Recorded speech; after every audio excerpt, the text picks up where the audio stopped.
নমস্কার, আমি doctor Manojendra Narayan Bhattacharya, consultant ENT head and neck surgeon. আমাদের এই হাসপাতাল মানে পিয়ারলেস হাসপাতালে আমরা থাইরয়েড ক্যান্সারের পূর্ণরূপে চিকিৎসা করে থাকি। থাইরয়েড ক্যান্সার এমন একটি ক্যান্সার যেটা কিনা গলার যে স্বরযন্ত্র আছে তার সামনে যে থাইরয়েড গ্রন্থি আছে সেটাতে হয়। বিগত 10 বছরে দেখা গেছে যে থাইরয়েড ক্যান্সারের যে পার্সেন্টেজ, যে পরিমাণ, সেটা প্রায় 66% বৃদ্ধি পেয়েছে। তার অনেকগুলো কারণ আছে। ক্যান্সারের সংখ্যাটা বেড়েছে যেমন, তেমন অত্যাধুনিক যন্ত্রের দ্বারা ক্যান্সার নির্ধারণ করার ক্ষমতাও আমাদের মধ্যে বেড়েছে। তাই আমরা বলতে পারি যে ক্যান্সারটা বেড়েছে।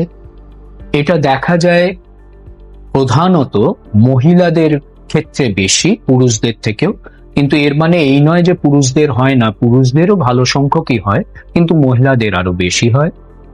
এটা কম বয়সীদের মানে 20 দশক এবং 30 দশকের যাদের বয়স তাদের বেশিরভাগ দেখা যায়। সেই কারণেই বলা হয় যে প্রত্যেকেই যেন গলাতে প্রতিদিন হাত বুলিয়ে দেখেন যে কোথাও কিছু ফোলা ওনারা অনুভব করতে পারছেন কিনা। এটা সেলফ ডায়াগনোসিস অনেক সময় হয়। অনেক সময় কিন্তু থাইরয়েড ক্যান্সার ইনসিডেন্টাল ফাইন্ডিং হিসেবে হয়। তার মানে কি?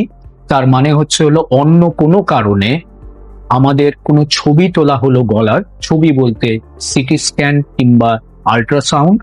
আল্ট্রাসোনোগ্রাফি থাইরয়েডের ক্ষেত্রে বেশি প্রযোজ্য।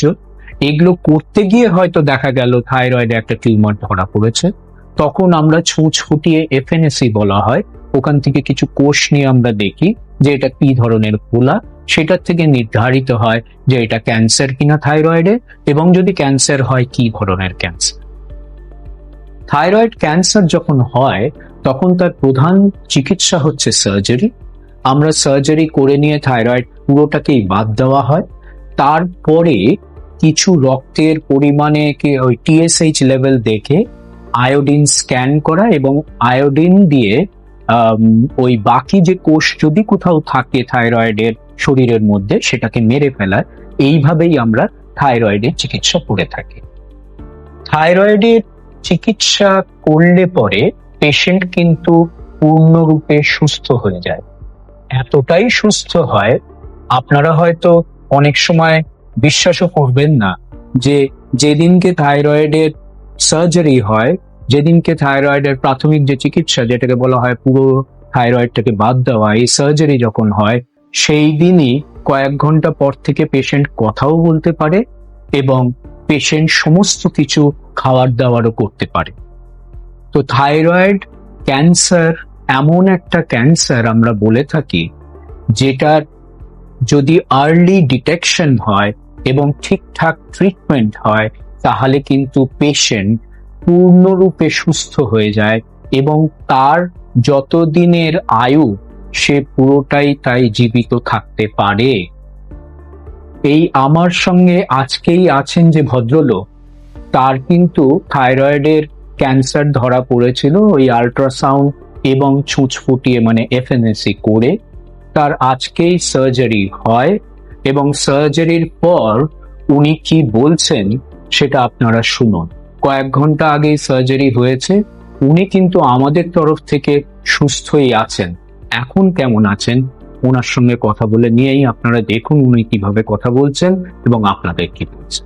আমার নাম জয়ন্ত গায়েন, আমার বাড়ি ইস্ট বালিয়া গড়িয়া, কলকাতা 84। আমার গলায়তে থাইরয়েড গ্রন্থিতে 5টা টিউমার ধরা পড়েছিল। একদিন আমি শেভিং করতে গিয়ে দেখলাম যে আমার গলায় একটা গ্ল্যান্ড দেখা দিয়েছে। আমি 8 মাস ধরে বিভিন্ন ডাক্তারের পরামর্শ নিচ্ছিলাম, চিকিৎসা করছিলাম, দেখছি আমি সুফল পাই।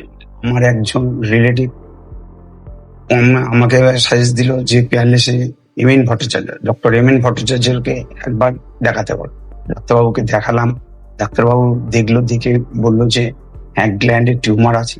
ডাক্তারবাবু বলছেন যে আমার মানে ওটি করতে হবে। আমি বাড়িতে সবাই ডাক্তারবাবু পরামর্শ দিলেন অনেক, আমরা রাজি হয়ে গেলাম। রাজি হয়ে গিয়ে আজকে আমার ওটি হয়ে গেছে, যেরকম বলেছিলেন সেরকম ভাবেই হয়েছে। ডাক্তারবাবুকে ধন্যবাদ, পিয়ারলেস হসপিটালকে ধন্যবাদ, সবাইকে ধন্যবাদ। আমি পরিষেবা ভালো পেয়েছি। ডাক্তারবাবু যেমন যেমন মানে দিয়েছেন সব কিছু তথ্য, সব তথ্য অনুযায়ী আমি খুব রিলিভ আছি। তাহলে শুনলেন তো, ওনার কিন্তু আজকেই ক্যান্সারের সার্জারি হয়েছে, পুরো থাইরয়েড বাদ গেছে।